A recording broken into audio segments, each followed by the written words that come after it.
Il Milazzo batte anche Ostico Palazzolo, che era reduce da 6 risultati utili di fila, di cui gli ultimi 3 conquistati dai gialloverdi contro Modica, Nebros e Avole. Si conferma capolista solitario nel girone B di eccellenza. I rossoblù di Bognanni fanno valere la legge del Marco Salmeri, dove i mamertini rimangono imbattuti e allungano in classifica sulle dirette inseguitrici. Il match aperto e combattuto vede il Palazzolo confermare inizialmente il suo momento di forma, tanto da costringere prima il difensore rossoblù salvo al decisivo intervento in angolo su Pitronaci e poi dal successivo corner il portiere Piccioni in tuffo sul tentativo ravvicinato di Mustafarai. Ma il Milazzo non sta a guardare e diventa letale al minuto 22 quando Diallo dalla destra scodella a centro area, dove Bucolo col sinistro piazza il pallone alle spalle di Martinez, facendo esplodere di gioia i tifosi rossoblù. 1-0 per la formazione mamertina e prima rete in campionato per il classe 2003 del Milazzo, sommerso poi dall'abbraccio di tutti i compagni.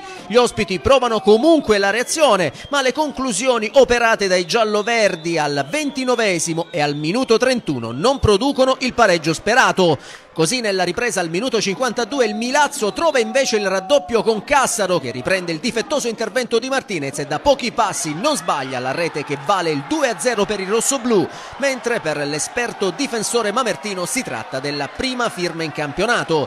I padroni di casa insistono provandoci a più riprese, ma il tiro di Bucolo al 63esimo è respinto dal portiere. Sulla ribattuta il destro di Scolaro è deviato in angolo dai difensori gialloverdi, mentre dal corner successivo il tentativo acrobatico di Ferre si perde alto sulla traversa. Spinge la squadra di casa, che ci prova da fuori ancora con Scolaro, che sfiora di poco il bersaglio, e subito dopo con Franchina, che da pochi passi trova la decisiva respinta di Martinez. Gli sforzi del Milazzo vengono comunque premiati al minuto 85 quando Bomber La Spada spinge in rete l'invito di Ferre, facendo così Milazzo 3 Palazzolo 0, e per l'attaccante classe 2001 rossoblù si tratta della quinta rete in campionato. Il 3-0 finale consegna dunque al Milazzo la 9ª vittoria, quinta complessiva del campionato, e il punto numero 29 che permette ai rossoblù di mantenere il primato e di portare a 5 le lunghezze di vantaggio su Vittoria e Avola e 6 sul Modica.